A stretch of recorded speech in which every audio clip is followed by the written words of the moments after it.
Alors aujourd'hui, je vous emmène avec moi dans ma réflexion, puisqu'en fait, ça fait un petit moment, j'ai envie de dire, alors peut-être pas depuis le moment où j'ai repris le scrap, mais ça fait quand même quelques années que je me demande si je suis une vraie scrapeuse ou pas.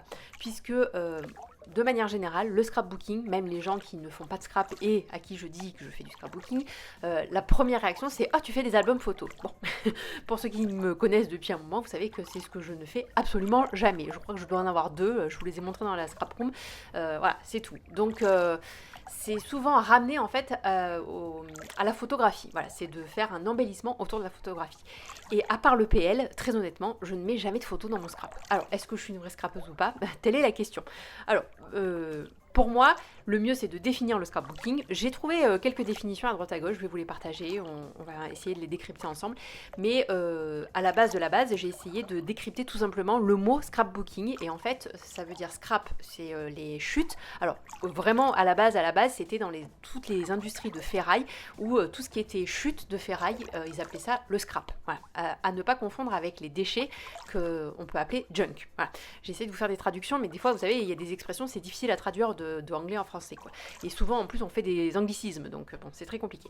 Bref, tout ça pour dire, déjà, de faire bien la différence entre scrap et junk. Junk, c'est vraiment les déchets, donc normalement, c'est ce qui était parti à la poubelle. Moi, par exemple, dans mon junk journal, c'est normalement tous les papiers qu'on jette, moi, je les jette pas et je les garde parce que ça me fait une trace, voilà.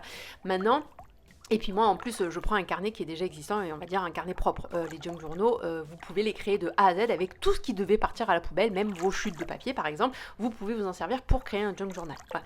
Mais le scrap à l'état pur, après c'est devenu une expression dans le langage courant anglais pour dire tout ce qui était chute. Voilà, tout ce qui restait en fait. Voilà. Pas forcément qu'on allait jeter, mais c'était des chutes. Voilà. Et booking, bouquin, et booking c'est plus apparenté à album. Donc à la base c'est vraiment un album avec les chutes. Voilà. Donc maintenant, vous en faites ce que vous voulez, hein, vous l'interprétez comme vous voulez. Et je vais vous donner quelques définitions. Alors, la première, je suis allée sur le site de Craftelier, tout simplement, voir si eux, ils définissaient le scrapbooking, vu que c'est quand même un site important et que je pense pas mal de monde maintenant connaît à travers le scrap. Donc, je me suis dit que ça pouvait être pas mal de commencer par là. Alors désolé pour l'impression écran, forcément ça apparaît en tout petit, donc je vous lis la définition qu'il y a sur le site. Comment vous définiriez le scrapbooking? Vu que ce site est spécialisé sur ce thème, nous avons décidé d'en parler un peu. Le scrapbooking est une méthode à travers laquelle on cherche à refléter des souvenirs, des émotions, des sensations ou bien encore des événements importants. Pour cela, on emploie des photographies que l'on décore à l'aide de feuilles de papier imprimées, de rubans washi, de tampons que l'on colorie et bien d'autres décorations. La traduction littérale du terme scrapbook signifie un rassemblement de petits bouts de papier, photos ou autres. Cela termine généralement sous la forme d'un album, d'une carte ou encore d'un poster. Le scrapbooking nous aide à conserver nos souvenirs d'une manière physique et artistique. Dans de nombreux cas, on expérimente les techniques d'aquarelle, calligraphie, couture, dessin, origami, impression, technique, etc., etc. Le pilier fondamental du scrap est de raconter une histoire et pour ce faire, il s'appuie sur deux éléments, la photographie et la mémoire qui l'entoure. Alors j'aime beaucoup cette définition parce que je trouve que ça correspond déjà à l'idée que je m'en faisais. Je pense que ça correspond à l'idée que les gens qui ne pratiquent pas se font aussi du scrapbooking. Mais c'est vrai que, vous voyez, on finit quand même sur la phrase que ça rejoint en gros la mémoire qu'on veut retranscrire à travers le scrap et la photographie. Donc je vous en donne une note que j'ai trouvée sur un blog. Alors il y a une petite faute d'orthographe, hein, vous m'excusez, j'ai fait une impression écran, hein, c'est pas moi qui fais la faute. Le scrapbooking est une discipline qui consiste à rassembler des photos et d'autres souvenirs dans un album spécial. Les albums sont souvent utilisés pour relater des événements ou des périodes importantes de la vie d'une personne, comme un mariage, naissance d'un enfant, vacances en famille, etc. etc. Celle-là tout simplement parce que c'était joliment présenté sur le blog et que ça me permettait de faire une impression écran et de vous la partager. Mais après, il y a beaucoup de blogs que j'ai lus où les définitions rejoignaient énormément celles que je viens de vous lire. Ensuite, on a la définition tout simplement sur Google. Vous savez que quand vous tapez une recherche sur Google, vous avez plusieurs petits onglets avec une petite flèche en fait que vous pouvez ouvrir ou pas selon les questions. Et là, ça dit directement que le scrapbooking vient de l'anglais scrap signifiant morceau, reste et book signifiant livre, album. Cette technique consiste à introduire des photos dans un décor en rapport avec un thème abordé. Décor réalisé à partir de différents morceaux de matériaux, album photo. Sélectionné celle-là puisque justement ça abordait le thème de respecter un thème en fait. Souvent dans les albums justement on parle de collection, tout ce qui était sorti de papier, tampons, etc. On parle de collection dans le scrap et c'est vrai que dans les autres définitions je trouvais que ça ressortait pas. Donc c'est pour ça que j'avais choisi celle-là. Donc si on regarde toutes ces définitions là, bah, très franchement, à part mon PL, je ne fais pas de scrapbooking puisque je mets des photos nulle part. Et j'ai trouvé finalement sur Google, quand je cherchais le détail, la toute première en fait, celle qui sort en première définition, c'est celle-ci. Loisir créatif qui consiste à personnaliser, notamment par collage, un album de photos, de souvenirs ou journal intime. Alors moi cette dernière définition me va très bien, évidemment, mais bon comme d'habitude de toute façon, hein, vous faites bien ce que vous voulez et si vous n'utilisez jamais de photos et que vous avez envie de vous appeler scrapeuse, grand bien vous fasse, hein, qu'on soit bien clair.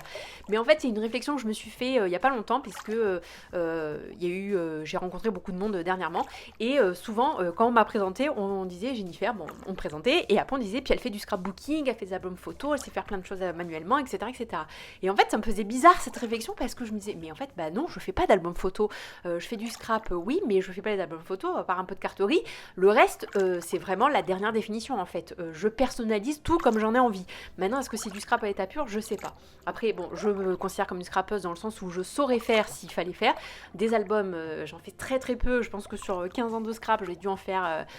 si j'en ai fait 5 ou 6, ça doit être le bout du monde. Mais je sais le faire, donc on peut dire que je suis scrapeuse. Je me considère comme ça. Mais voilà, c'était une réflexion que je voulais faire. Donc n'hésitez pas à me partager vos ressentis. Et pour tous les nouveaux, je vous montre ce que je fais du coup en scrapbooking. Alors ça par exemple c'est très à la mode en ce moment, c'est le coloriage pour adultes, enfin en ce moment, ça fait quelques années je trouve que ça a vachement pris. Alors après c'est toujours pareil, les modes ça vient, ça part, de toute façon c'est un éternel recommencement, on le sait, on l'a déjà dit, mais c'est que... Après, si on s'y intéresse, on s'y intéresse pas aussi. Des fois, moi j'ai l'impression qu'il y a un nouveau sujet qui m'intéresse à fond, et en fait, quand je me mets dedans, je me rends compte que c'est déjà la mode depuis vachement longtemps, quoi. Bref, donc je fais pas mal de coloriage pour adultes. Enfin, pour adultes, je réfléchis.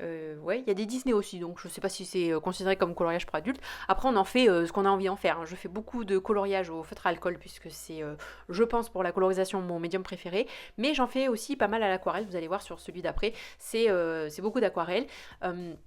Ça dépend en fait de mon envie, de mon moment, du papier, ce sur quoi je me suis appuyée pour imprimer par exemple ces pin-up là. Bref, donc je fais du coloriage pour adultes.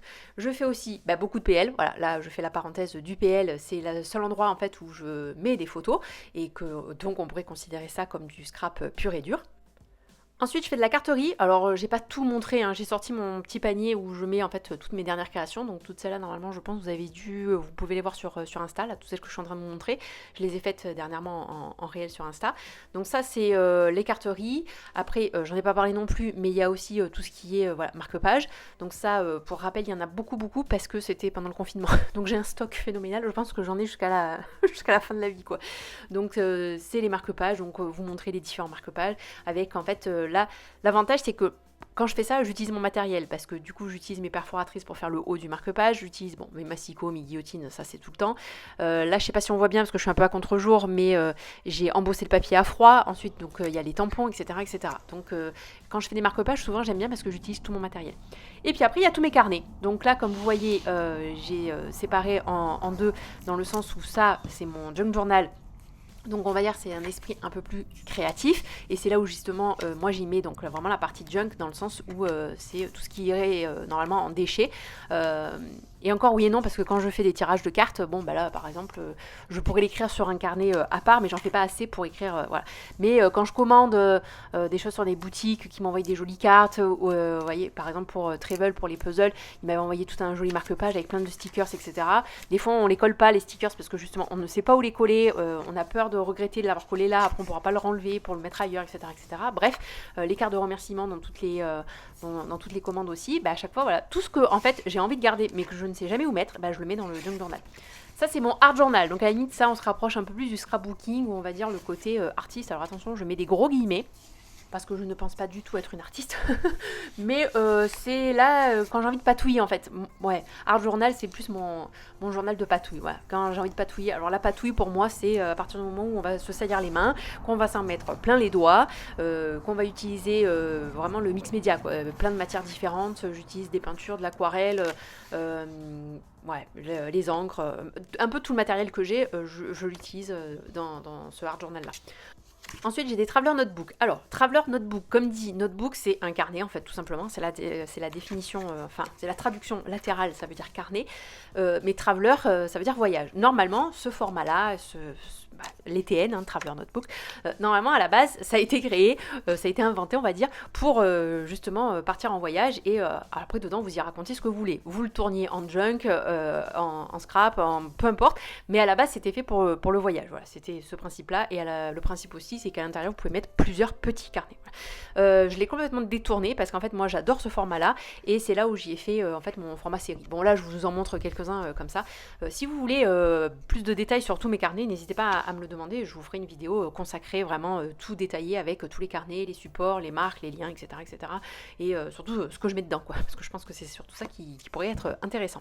Donc, Traveler, moi, celui-là, ça fait très longtemps que je l'ai et j'en ai racheté un parce que je regarde beaucoup de séries. Et du coup, il m'en fallait un deuxième. Ensuite, ça, c'est un carnet que j'ai acheté pour faire du journaling pur, dans le sens où là-dedans, je décorerai pas. D'ailleurs, je pense pas vous montrer l'intérieur parce que ça sera plutôt version journal intime. Mais je l'aime beaucoup parce que le papier, je trouve qu'il est assez épais. En haut, vous avez des petits icônes de météo, donc franchement, j'adore parce que c'est pratique. Vous pouvez mettre le numéro, la date, et je trouve que le papier, vous allez voir, je trouve qu'il est assez épais. Enfin, il est pas mal, je trouve, pour écrire. Alors je vous montre pas évidemment, mais j'ai fait juste une page de test en fait d'écriture à la fin avec mon stylo plume et pour tester le papier. Je l'aime vraiment beaucoup, je l'adore. Bref, on passe au suivant. Du coup là c'est mon livre, c'est mon carnet bibliothèque. Moi je lis pas assez en fait pour faire des carnets de lecture. Alors j'adore regarder ça sur YouTube. Je suis quelques filles, alors d'ailleurs qui sont pas françaises je crois. Alors c'est doublé automatiquement, mais moi je vous cache pas la voix IA, j'y arrive pas donc je coupe le son.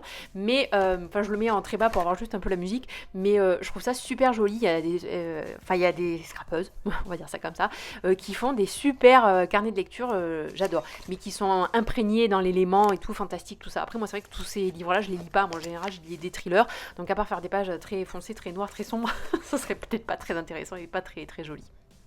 Ensuite, mon carnet chorégraphie, il correspond exactement à la dernière définition que je vous ai montrée en fait pour la définition du scrap, puisque là j'ai personnalisé et créé tout simplement ce dont j'avais besoin, voilà, pour répondre à mon besoin à ce moment-là. Je voulais un petit carnet pour noter tous les pas de toutes les chorégraphies, bon, que je ne tiens plus à jour parce que maintenant il y en a beaucoup trop, mais voilà. Mais ça m'a beaucoup aidé pour apprendre et pour retenir les pas au tout départ. Mais vous voyez qu'il y a une couverture avant, une couverture arrière, donc limite c'est un album, mais à ma sauce.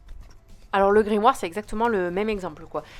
Dans ma tête je savais exactement vers quoi je voulais aller. Bon là je l'avais fait à l'ordi, bon vous allez me dire le précédent aussi. Mais là c'était pas juste un carnet où je venais écrire que de temps en temps. C'était un carnet que je savais que j'allais venir consulter en fait régulièrement. Donc je voulais que ça soit propre etc. Bon ça c'est typique parce que j'aime pas mon écriture.